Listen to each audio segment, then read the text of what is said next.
அனைவருக்கும் வணக்கம். அக்கு சிகிச்சையாளர்கள் சங்க மாநில மாநாடு. எல்லாரும் இதுல மிகப்பெரிய அளவுல நிபுணத்துவம் பெற்றவங்கலாம் இங்க கூடியிருக்கீங்க. அண்ணன்ட்ட பேசிட்டு இருக்கும்போது நிறைய தகவல் சொன்னாங்க. ஃபர்தரா இதுல பயின்றவர்களுக்கான பட்டப்படிப்பு விழா வரைக்கும் இருக்குதுங்கிற மாதிரியான தகவல்கள்லாம் எனக்கு தெரிஞ்சுக்கப்படுச்சு. இந்த அகவலி பத்தி நிறைய கேள்விப்பட்டிருக்கேன். அது ஒரு செய்தியாக தான் நான் கடந்து வந்துட்டு இருந்தேன். எனக்கு இதுல ரொம்ப முக்கியமா இந்த மாநாட்டுக்கு நான் வந்ததுக்கு காரணமா இருந்த அன்பழகன் அண்ணன் அண்ட் மனோகரன் அண்ணன் ரெண்டு பேருக்கும் நான் முதல்ல நன்றி சொல்லணும். இது ஒரு மிகப்பெரிய வாய்ப்புன்னு நான் கருதுறேன். இப்படி ஒரு சமுதாய நோக்கம் கொண்ட சமுதாயத்தை சீர்திருத்தக்கூடிய விஷயங்கள்ல தொடர்ச்சியா தங்களை ஈடுபடுத்திக் கொண்டவர்கள் ஒரு அமைப்பா ஒரு மாநில மாநாடு அமைக்க முதலா பண்ணியிருக்காங்க. அதுல கலந்துக்கிறோம் அப்படிங்கிறது ரொம்ப சந்தோஷமான விஷயம்.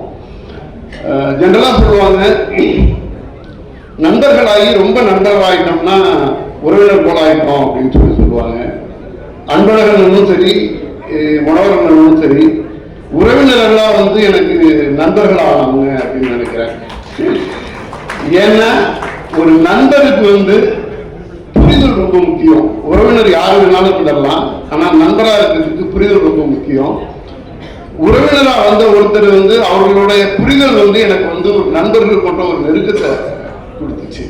அது மூலியமா எனக்கு ஒரு மிகப்பெரிய வாய்ப்பா ஏங்கல் ராஜா அவர்களுடைய அறிமுகம் கிடைச்சிச்சு. கிட்டத்தட்ட ஒரு மணிக்கணக்கில் உட்கார்ந்து அவரோட உரையாடினேன். எப்படி சொல்றது, ஆச்சரியத்துல நான் அவரை பார்த்துட்டு இருந்தேன். எப்படி ஒரு சின்ன வயசுல இந்த சமுதாயம் மேல தொடர்ச்சியா இந்த சமுதாயம் நல்லா இருக்கணும், இந்த சமுதாயத்துக்கு நம்மளோட பங்களிப்பை தரணும் அப்படின்னு ஒருத்தவங்க யோசிக்கிறது ரொம்ப ஈஸியான விஷயம். அந்த யோசிக்கிற விஷயத்தை செயல்படுத்தணுங்கிறது ரொம்ப கடினமான விஷயம். அதுக்கு என்னன்னா ஒட்டுமொத்த ஃபேமிலி ஒரு பெரிய சப்போர்ட் வேணும்.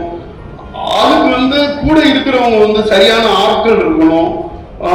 தன்னை முதல்ல முழுமையா உணர்ந்து அடுத்து சமுதாயத்தை உணர்ந்து சமுதாயத்தோட தேவை என்ன அப்படிங்கிறது ஒரு சின்ன வயசுல மெச்சூர்டா அதை அணுகணும். அடுத்தது இவர் போய் யாரு கூட முதல்ல அசோசியேட் ஆயிருக்காரு அப்படின்னு கேட்க போனா நாம் பெரிதும் மதிக்கும் மாமனிதர் நம்மாழ்வார் ஐயாவை பற்றி சொன்னாங்க.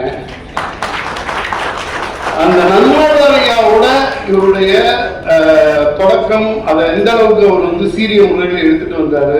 எத்தனை பெரியவங்க நிறைய பேர் இருக்கும் பொழுது இவர் அந்த கொள்கைகளை எந்த அளவுக்கு அவரோட ஒற்று போய் அவரோட எந்த அளவுக்கு சேர்ந்து உழைச்சிருந்தாருன்னா அவரோடய இணைந்து பயணிக்கக்கூடிய ஒரு வாய்ப்பு கிடைச்சிருக்குங்கிறது எனக்கு உண்மையிலே ரொம்ப பெருமையா இருந்துச்சு.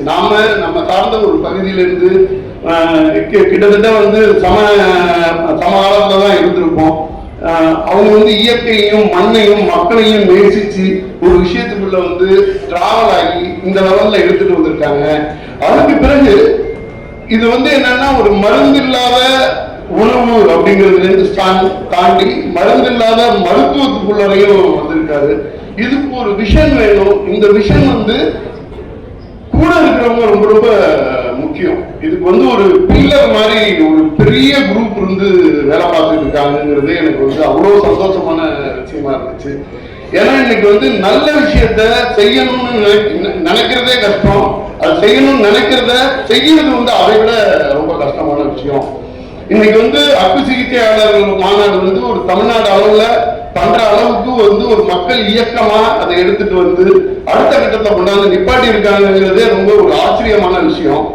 இது என்னன்னா ஒட்டுமொத்தமா தமிழகத்தின் சில பகுதிகளில் பிரபலமாக்கப்பட்டிருக்கக்கூடிய இந்த அகவெளிங்கிறது தமிழகம் பூரா ஒரு ஆலமரம் மாதிரி வளர்ந்து நிற்கணும். அதுக்கு இங்க இருக்கக்கூடிய ஒவ்வொருத்தரும் உங்களுக்கான பங்களிப்பு இந்த அகவலிக்கு கொடுக்கணும். இது என்னன்னா இது ஒரு ஆப்பர்ச்சுனிட்டி அப்படின்னு தான் எனக்கு தோணுது. நான் அவரோட உரையாடிக்கிட்டு இருந்த நேரம் அகவலி பத்தி நான் தெரிஞ்சுக்கிட்ட விஷயங்களை வச்சு சொல்றேன். உங்களுக்கெல்லாம் என்னை விட எல்லாருமே எக்ஸ்பீரியன்ஸ் ஆனவங்க, அகவலியில நிறைய ஒர்க் பண்ணிட்டு இருக்கீங்க, மக்கள் நல பணியில் இருந்துகிட்டு இருக்கீங்க. நான் இதுக்கு புதியவன் தான். நான் எட்டியிருந்து அகவலி பத்தி கேட்டு தெரிஞ்ச ஒரு ஆள் தான். ஆனா அகவலியோட பெருமையை வந்து என்னால உணர முடியுது. என்னால வந்து என்னன்னா அந்த அகவலியோட செயல்பாடு, அதுக்குள்ள இருக்கக்கூடிய மனிதர்கள், அவங்களோட நோக்கம் என்ன அப்படிங்கிறது வந்து எனக்குள்ள வந்து ஒரு பிரமிப்பையும் ஒரு பெருமையையும் ஏற்படுத்துது. அகவலிக்குள்ள நீங்களும் ஒரு பார்ட்டா இருக்கீங்கன்னா அது மிகப்பெரிய பிரைடான விஷயம். அதை வந்து நீங்க வந்து இந்த அகவலியை வந்து அடுத்தடுத்த கட்டத்துக்கு எடுத்து சொல்றதுக்கு வந்து நீங்க வந்து ஒரு எது பில்லர் மாதிரி கூட நிற்கணும். ஏங்கல்ஸ் ராஜாவா இருக்கட்டும், அண்ணன் அன்பழகன், மனோகரன், இன்னும் ஏனைய முக்கிய நிர்வாகிகள் எல்லாருக்கும் நீங்க வந்து ஒவ்வொருத்தரும் இன்னைக்கு வந்து இணைஞ்சிருந்தீங்கன்னா கூட இந்த அகவலியை வந்து அடுத்த கட்டத்துக்கு எடுத்துட்டு போறது என்ன அப்படிங்கிறதுக்கான ஒரு விஷயமா. இப்ப நீங்க வந்து என்னன்னா இதுல வந்து ஒரு மருத்துவம் சார்ந்த ஒரு விஷயத்த வந்து நீங்க தெரிஞ்சுக்கிறீங்க. தெரிஞ்சுட்டு நீங்க ஒரு யூனிவர்சிட்டியில படிச்சீங்கன்னா படிச்சுட்டு நீங்க அப்படியே போயிடலாம். நீங்க உங்களுடைய துறையையோ உங்களுடைய வேலையோ உங்களுடைய குடும்பத்தையோ பார்த்துட்டு போயிடலாம்.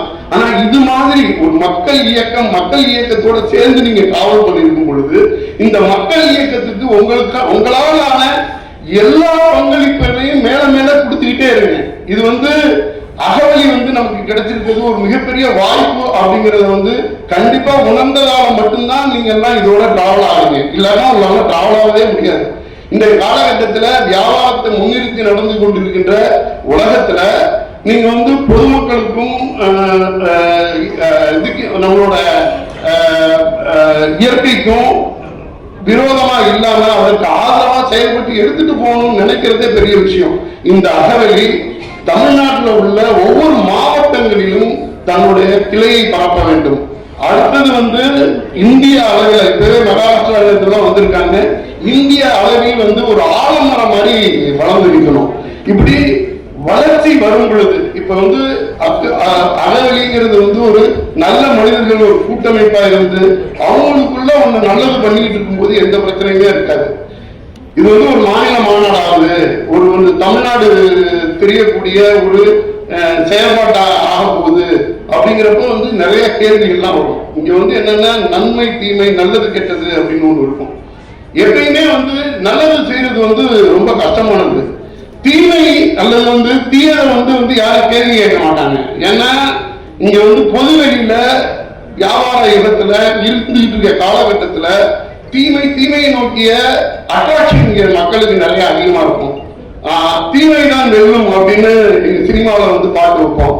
அது மாதிரி தீமையை நோக்கின விஷயம் இவனை வந்து காலங்காலமா மிதிச்சுக்கிட்டு இருக்க ஒருத்தனை வந்து எவ்வளவு வேணாலும் மதிக்கிறதுக்கு கத்திருப்பான்.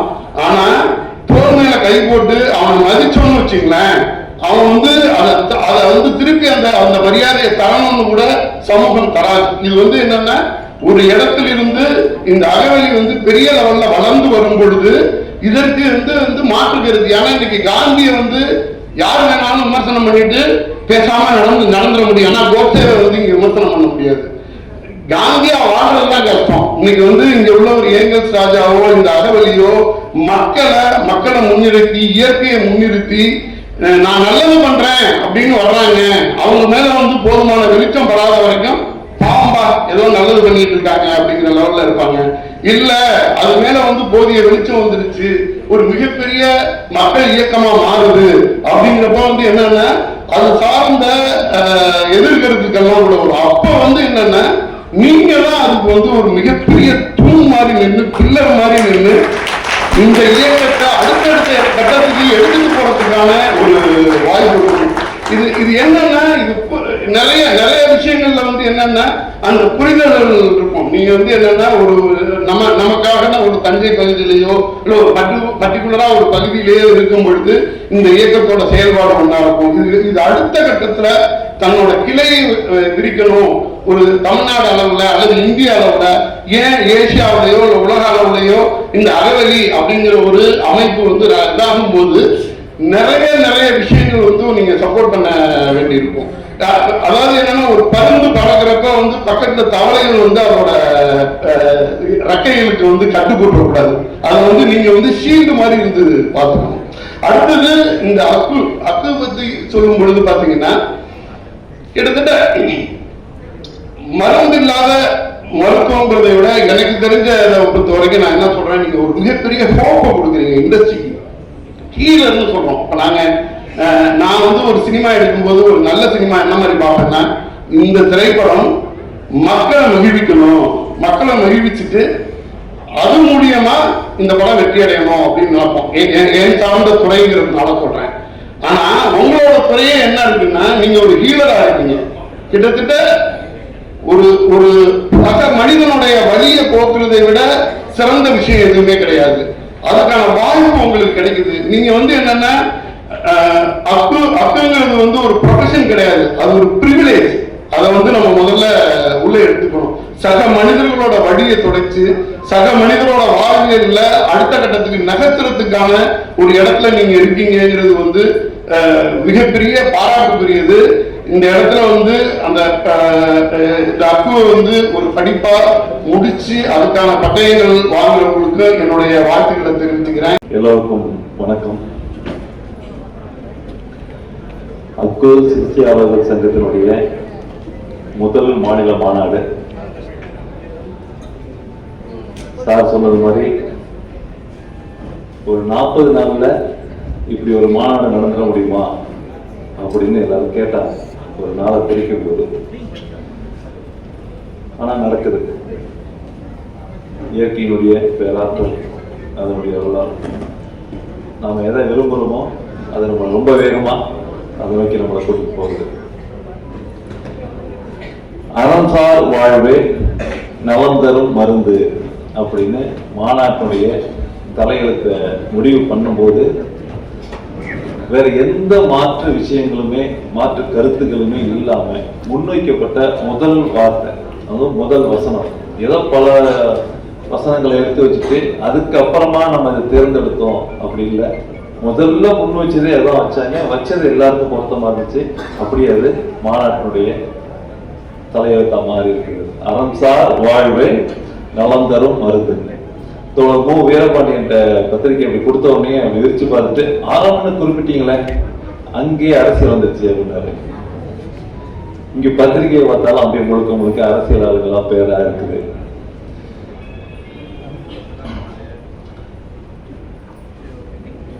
ஒரு இது மாதிரியான ஒரு நிகழ்வை நம்ம செய்யணும் அப்படின்னு விரும்புறோம் அப்படின்னாக்க அது என்னுடைய தனிப்பட்ட விருப்பம் இல்லை, என்னுடைய தனிப்பட்ட தேவை இல்லை. அது நம்ம எல்லாருக்கும் இப்படி ஒரு விருப்பம் இருக்கு, நம்ம எல்லாருக்கும் இப்படி ஒரு தேவை இருக்கு.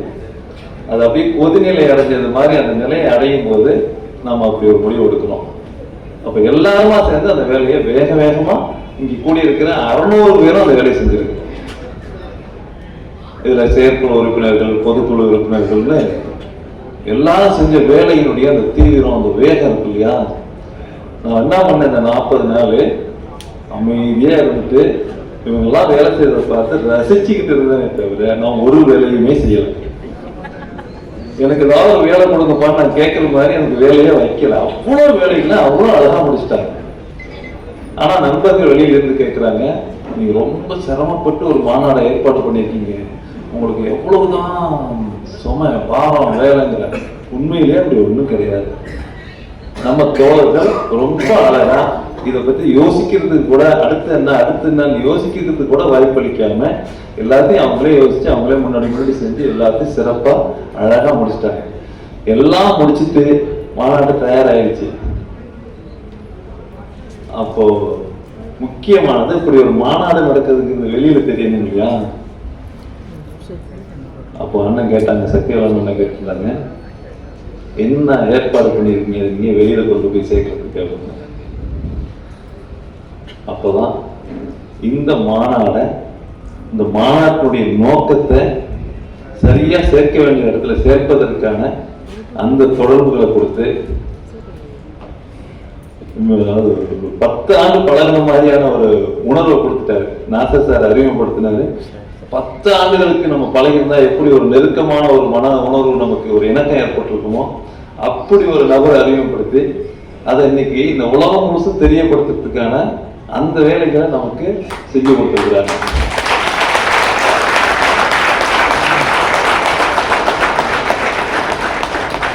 இந்த மாநாட்டினுடைய வெற்றி அப்படிங்கிறது நம்ம 600 பேர் கூடி இருந்து பேசி கலைஞ்சு போறது கிடையாது. இது வெளியே தெரியணும். அதுதான் மாநாட்டினுடைய வெற்றி.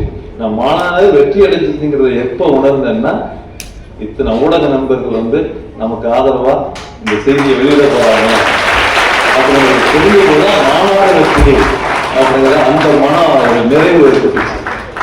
உண்மையிலேயே இந்த பயணத்துல மிக முக்கியமான தருணமாகவும் இது அடுத்த கட்டம் அப்படிங்கிறது 1 2 இல்லை, 1 100 1000 விரிகிறதுக்கான அந்த வாய்ப்பு இன்னைக்கு அடியெடுத்து வச்சிருக்குன்னு நான் ரொம்ப அழுத்தமா அதை நம்புறேன்.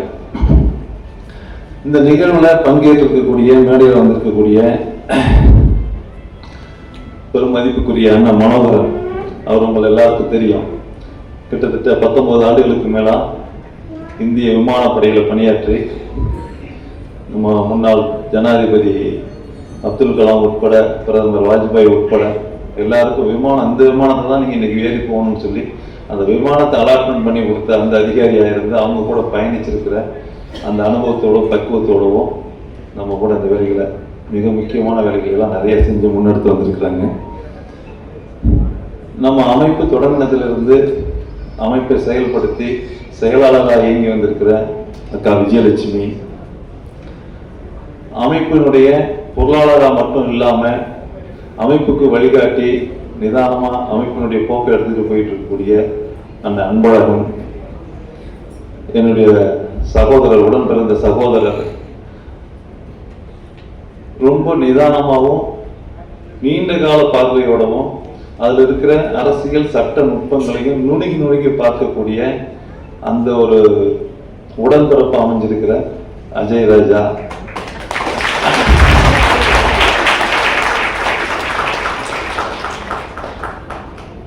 நிறைவுரையாற்றுறதுக்காக அமர்ந்திருக்கிற தோழர் போக்கு,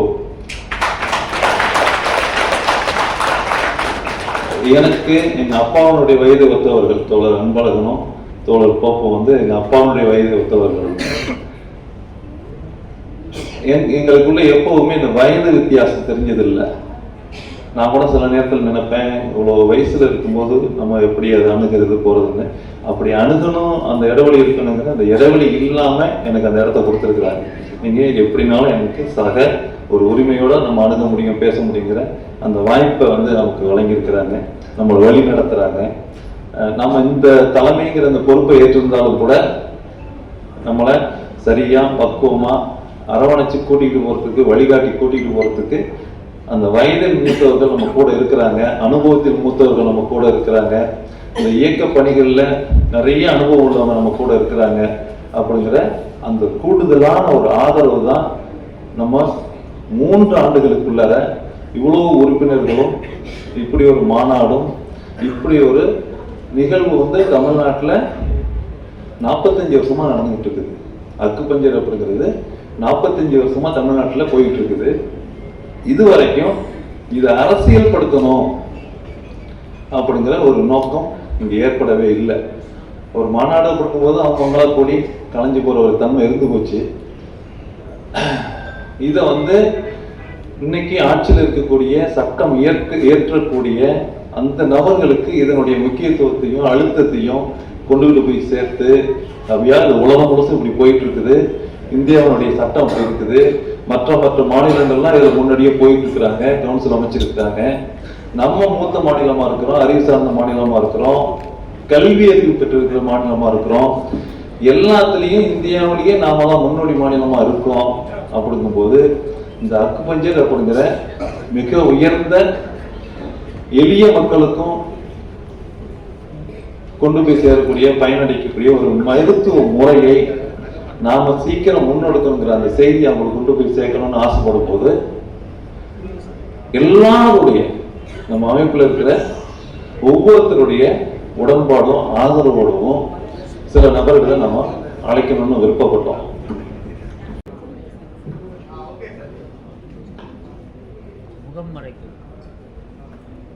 வடவழியில கூட்டம் போதே நினைச்சேன் நம்மள அனைவருக்கும் என்னுடைய அன்பான காலை வணக்கம்.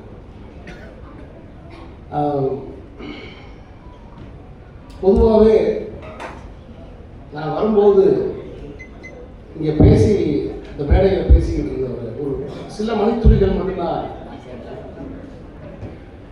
யாரும் கடவுளாக முயற்சிக்க வேண்டாம் அப்படின்னு சொன்னார். எனக்கு என்ன தோணுச்சுன்னா, இந்த உலகத்தில் யார் கடவுள் தெரியுமா? மனித உடலில் ஏற்படுகிற வலியை நீக்குகிறவர்கள் தான் கடவுள்.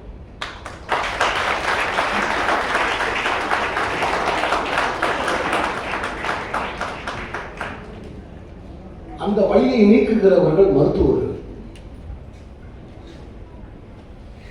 அவர்கள் வேண்டுமானால் தன்னை கடவுளாக நினைக்காமல் இருக்கலாம். ஆனால் வலி நீங்கிய பிறகு அந்த நோயாளி கையெழுத்து கும்புறாங்க, அந்த இடத்தில் கடவுள் நிலையை அவர் அடைகிறார். அப்படி பார்க்கும்பொழுது இந்த மாநாட்டில் திரண்டிருக்கிற ஏறக்குறைய அரங்கம் நிரம்பி இருக்கிற இந்த திருமண மண்டபத்தில், இந்த மண்டபத்தில் நீங்கள் எல்லோருமே எனக்கு கடவுளாகத்தான் தெரிகிறீர்கள். ஆனால் தமிழ்நாட்டில் மட்டும்தான் மருத்துவராக இருக்கிறது பெரிய சவால்.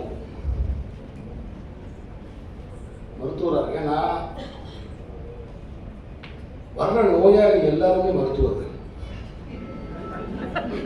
அவரை நம்ம ஒரு டாக்டர் நினைச்சுட்டு தான் டாக்டர்கிட்டே வரும்.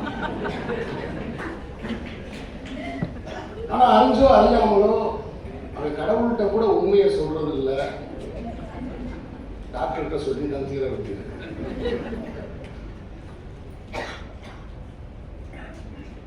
உண்மையை சொல்லிட்டு அதுக்கப்புறம் அவன் செய்கிற வேலை சந்தேகம். இது வேலை செய்யணுமா வேலை செய்யணுமா, ஆராய்ச்சியாளராக மாறிடலாம். மருத்துவர் சொல்ற எதையுமே கடைபிடிக்கிறதில்லை, அதை எதையுமே பின்பற்றுவதில்லை. ஆனால் அவனுக்கு உடனடியாக ரிசல்ட் தேவை. இது குணமாகுமா, இது வேலை செய்யணுமா? குறிப்பாக எனக்கு அக்குபஞ்சர் மருத்துவத்தை பற்றி முழுமையாக எனக்கு தெரியாது, கொஞ்சம் தெரியும். என்னுடைய பாட்டி நடக்க முடியாமல் ரொம்ப சிரமப்பட்டாங்க. அப்போ எங்கள் பக்கத்தில் மதுரை பக்கத்தில் திருநகர் அப்படிங்கிற பகுதியில் ஒரு அக்குபஞ்சர் மருத்துவர் எங்கள் பாட்டியை நடக்க வைத்தார்.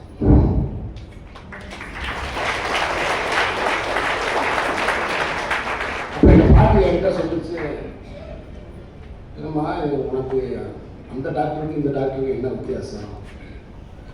அந்த டாக்டர் ஊசியை போட்டுட்டு எடுத்துடுறாங்க, இந்த டாக்டர் ஊசியை போட்டு அப்படியே உட்கார வச்சிடுறாங்க. இதில் அப்போ வலி போயிடுச்சுடா, கால் வலி. மருந்து இல்லை, மந்திரம் இல்லை, எதுவுமே இல்லை. ஒரு இடத்துல குத்துற ஒரு ஊசி ஒரு 75-80 வயது மூதாட்டியை நடக்க வைத்ததை நான் நேரடியாக கண்ணுக்கு பார்த்தேன். நானே அதற்கு சாட்சி. அதன் பிறகுதான் இந்த மருத்துவத்தின் மேலே எனக்கு மிகப்பெரிய அன்பும் மரியாதையும், அந்த மருத்துவர்கள் மீது எனக்கு பெரிய பேரன்பும் எனக்கு பிறந்தது. இன்னைக்கு இருக்கிற நவீன எவ்வளவு நேரம் பேசலாம், ஏன்னா இப்போ என்னன்னா மேடை ஏறும் போது 5 நிமிஷம் பேசினா போதும் சார். ஏன் 5 நிமிஷம் பேசினா போதும்? இல்லை சார், இன்ஸ்டாகிராமுக்கு 2 நிமிஷம் தான் சார் தேவை. ஏன்னா 1 நிமிஷத்துக்கு மேலே இன்னைக்கு பார்க்குற வழக்கமே போய்கிட்டு இருக்கு. மனுஷனோட பொறுமைங்கிறதே போய்கிட்டு இருக்கு. உலகத்தோட மிகப்பெரிய பிரச்சனையே என்னன்னா, ஒரு குழந்தையிடம் கொண்டு ஒரு செல்போனை எப்படி வாங்குறது அப்படிங்கிறது.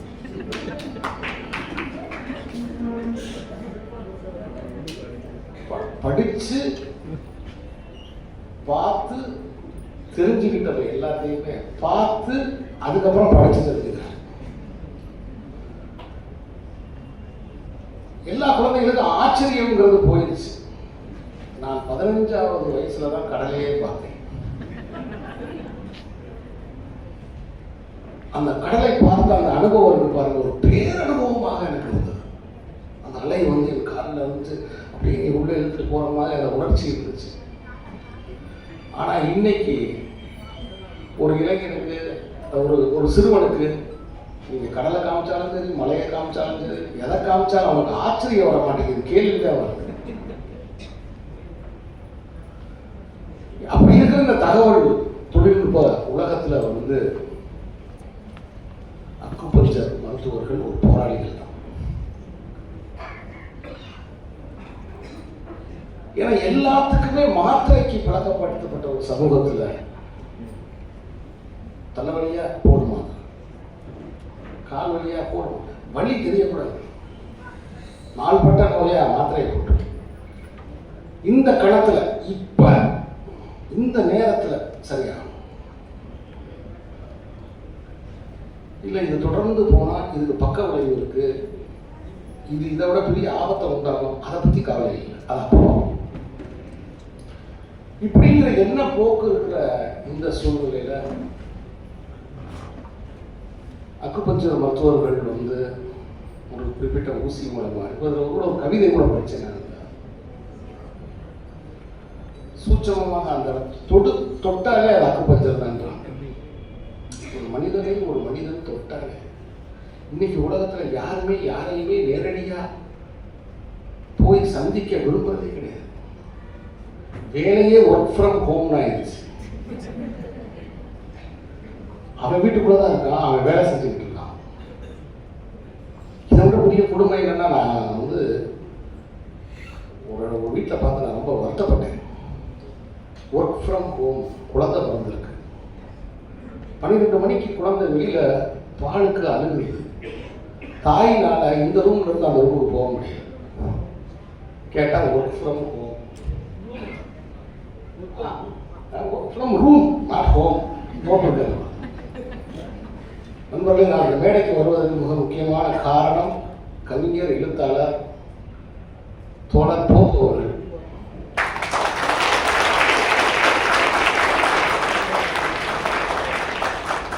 அவர் ஒரு டாக்டர் அப்படிங்கிறது எனக்கு இப்பதான் தெரியும். ஆனால் தன்னுடைய பேச்சின் மூலமாக இந்த சமூகத்துக்கு ஊசி போட்ட ஒரு ஆள் அவர். இன்றைக்கு எல்லாருமே ஊசி போடுறாரு, ரொம்ப சந்தோஷம். ஏன்னா என்னுடைய 23வது வயசில் நான் பார்த்து வியந்த ஒரு மனிதர் அவர். அந்த சின்ன வயசுல அவ்வளவு கதைகள் நடைகளில் பேசுவார், ரொம்ப அற்புதமா பேசுவார். அந்த திருப்பவன்றம் அதை சுற்றி இருக்கிற இலக்கிய கூட்டங்கள்ல வந்து அப்படி சொற்பொழிவு நிகழ்த்துவார். நான் ஒரு மாணவனாக உட்கார்ந்து அதை நான் பார்த்துருக்கேன். அவர் என்னை அழைத்ததும் நான் அதை நினச்சி தான் நான் வந்தேன். ஒரு ஆசிரியர் நம்மளை அழைக்கையா, நான் போகணும், உடனே ஒரு நிகழ்ச்சியில் கலந்துக்கிறோம் அப்படின்னு நினச்சி தான் அந்த நிகழ்ச்சிக்கே வந்தேன். நான் உண்மையிலேயே எதிர்பார்க்கல, இவ்வளவு கூட்டம் இருக்குன்னு நான் எதிர்பார்க்கல.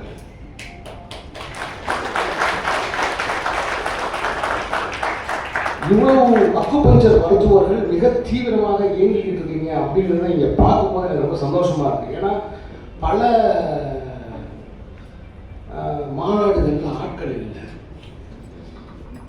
மைக் இருக்கு, கூட்டம்,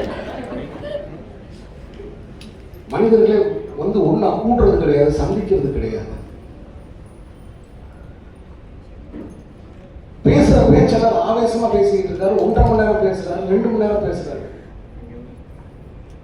அப்ப நான் கேட்டேன், யாருமே இல்லைங்க, 5 பேர் தான் இருக்கு, ஏன் இவ்வளவு நேரம் ஆவேச சொற்பொழிவா இருக்கீங்க? அது நம்ம ஆளுங்களுக்கு இது மைக்குன்னு தெரிய மாட்டேங்குது, ஒளிபெருக்கி இருக்கு, மெதுவா பேசினாலே சூட்டுமா கேட்கும். ஒளியை பெருக்கிறது தானே ஒளிபெருக்கியோட வேலையை, இதுல ஏன் இவ்வளவு கத்துறது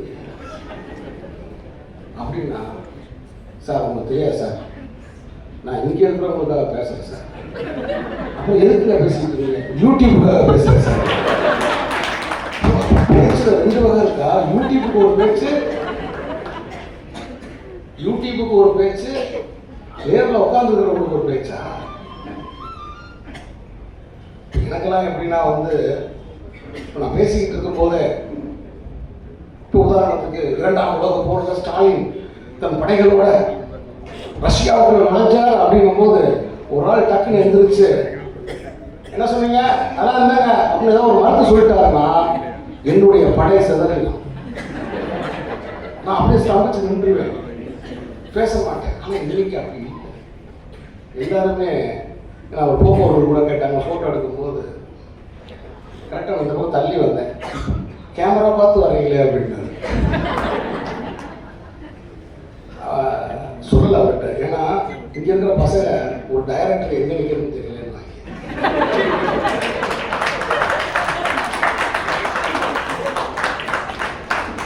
இங்க நிற்கிறீங்களே போடி உங்க வயிற்றுக்கு வந்து வெளியே வராதா, இது வைக்கப்படாதா அப்படின்னு சொல்லுவாங்க பசங்க.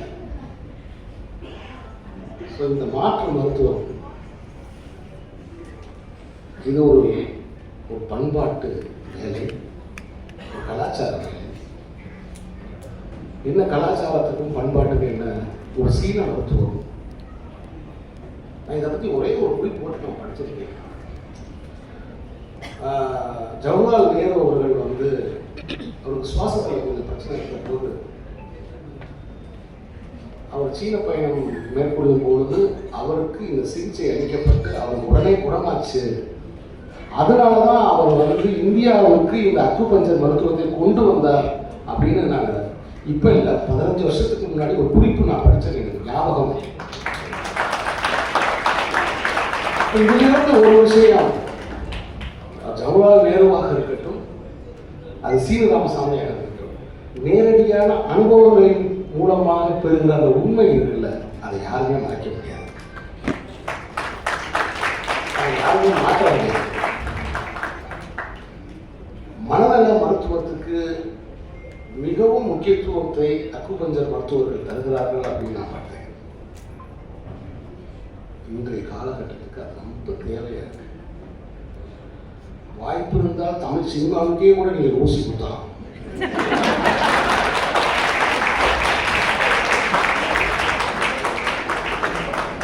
சக்கையை போட்டு வெளியே வான்னு சொன்னா கூட ரத்த சட்டை போட்டு தான் வெளியே வருவேன்னு சொல்ற ஒரு பழிவாகணும், துடிக்கிற ரத்தம் கொப்பளிக்க விட்டு அதுல கைத்தட்டல் வாங்கணும்னு நினைக்கிற என் போன்ற இயக்குநர்கள் நிறைஞ்சிருக்கிற சினிமாவில் அவர்கள் மனதளவெல்லாம் சாந்தமாவதற்கு நீங்கள் ஊசி போட வேண்டும். மனிதனுடைய ஆசையை கட்டுப்படுத்துவதற்கு ஒருவேளை புத்தர் சொன்ன ஊசி இதுவாக கூட இருக்குன்னு நினைக்கிறேன். எண்ணத்தில் உண்டாக கொந்தளிப்பு. முதல்ல நான் போன் பார்த்துக்கிட்டு இருந்தேன், அப்புறம் தான் தெரிஞ்சு போன் என்னைய பார்த்துக்கிட்டு இருக்கேன். முதல்ல நான் போன் பார்த்துக்கிட்டு இருந்தேன், அதுக்கப்புறம் தான் தெரியுது எல்லாருமே அலன் மாஸ்க்கு வேலை செஞ்சுக்கிட்டு இருக்கோம். அப்ப பார்க்கறது எல்லாமே வியாபாரம் ஆயிடுச்சு, தண்ணி வியாபாரம் ஆயிடுச்சு, வாழ்ற வாடகை வீடு வியாபாரம் ஆயிடுச்சு. அதுக்கப்புறம் பார்த்தீங்கன்னா இது சுவாசிக்கிறதுக்கு மட்டும்தான் வரல, அது வந்துடும் நினைக்கிறேன்.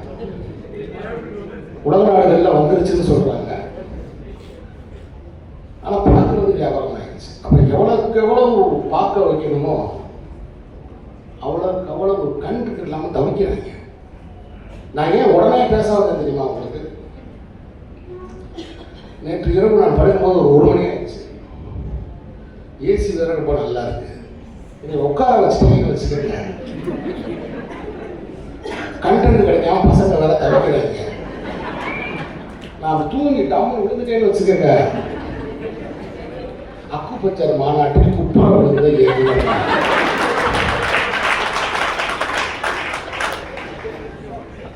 அவ்வளோதான் முடிஞ்சிச்சு. கண்டென்ட் போட்டுருவாங்க, குப்புறம் தூங்கி குப்புறம் விழுந்த இயக்குனர்.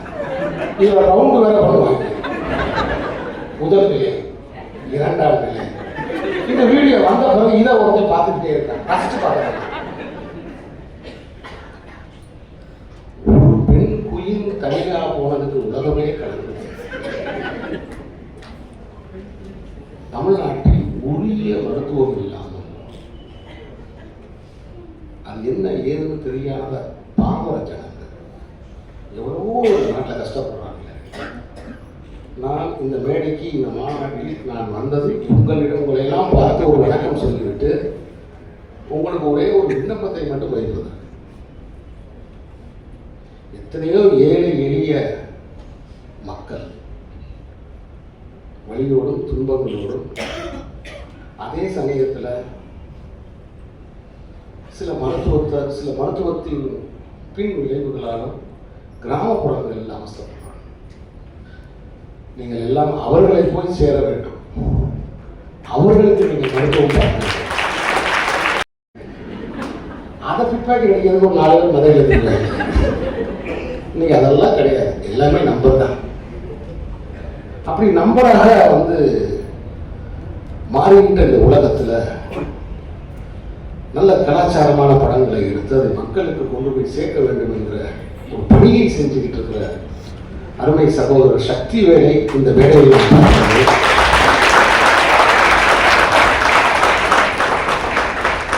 உண்மையாக ரொம்ப மகிழ்ச்சி. இந்த விழாவுக்கு என்னை அழைத்த என் மண்ணை சேர்ந்தவர், அந்த திருப்பரங்குன்றம் மலையின் நிலையிலே நான் இலக்கியம் கற்றுக்கொள்வதற்கு, இலக்கியம் தெரிந்து கொள்வதற்கு காரணமானவர் திரு போப் அவர்களை திரும்ப இங்கே சந்திப்பதற்கு. அதனால யார் சொன்னாலும் என்னுடைய நண்பர்களை மன்னித்துக் கொள்ள வேண்டும். நீங்கள் கடவுள் தான். வலியை நீக்குவதால், நோயை நீக்குவதால், அறியாமையை நீக்குவதால். ஏன்னா நோயை பற்றி புரிதலை உண்டாக்குறீங்க இல்லை. சுஜாதா ஒரு சிறு வயது இருப்பார். ஒரு பொண்ணு பெரியாஸ்பத்திரியில் போய் அட்மிட் ஆக போகும். நகரம்னு தலைமை சொல்றாங்க பாருங்க, நகரம்னு பேர்.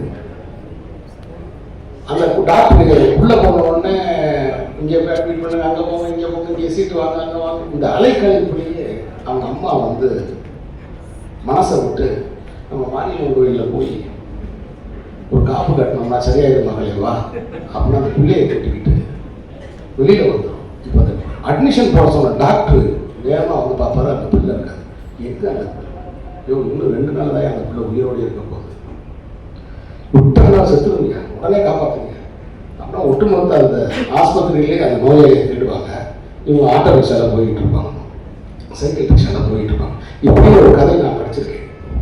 அது மாதிரி மக்களுக்கு அந்த அறிவையும் ஊட்ட வேண்டிய கடமையும் உங்களுக்கு இருக்கு. அந்த பணியும் நீங்கள் செய்வீங்க.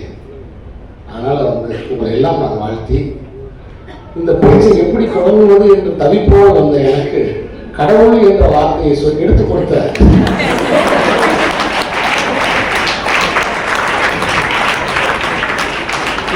கடவுள் உங்களுக்கு அவர்தான் எடுத்துக் கொடுத்த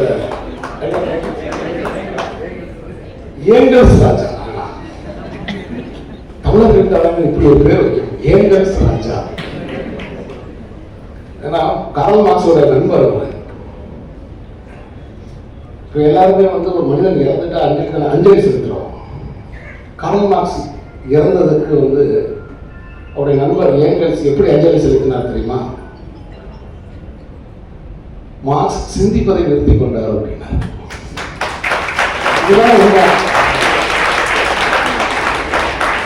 ஒரு மனிதன் தான் சிந்திப்பதை நிறுத்தி கொண்டால் அவனுக்கு மரணம். உயிர் இருந்தா கூட பிரயோஜனம் இல்லை. ஆனா மாற்று மருத்துவத்தில் இன்னொரு பேர் சொல்றாங்க, நம்ம தான் பிரதான மருத்துவம், மற்றதெல்லாம் மாற்று மருத்துவம். அவங்க என்ன சொல்றாங்க? வெஜிடபிள். அந்த வெஜிடபிள் என்னன்னா கடைசி ஃப்ரீசர்ல இருந்து எடுத்தீங்கன்னா அழியணும். உயிர் இருக்கும், எதுவுமே சொல்ல முடியாது. ஸோ இந்த அருமையான சந்தர்ப்பத்தில், இந்த உற்சாகமான இந்த நேரத்தில் இந்த மாநாடு தொடர்ந்து நடைபெற்று இதனுடைய பயன்கள் எல்லாம் தமிழ்நாடு முழுக்க சென்று சேர வேண்டும். இன்றிலிருந்து நானும் அக்குபஞ்சர் மருத்துவத்தை தொடர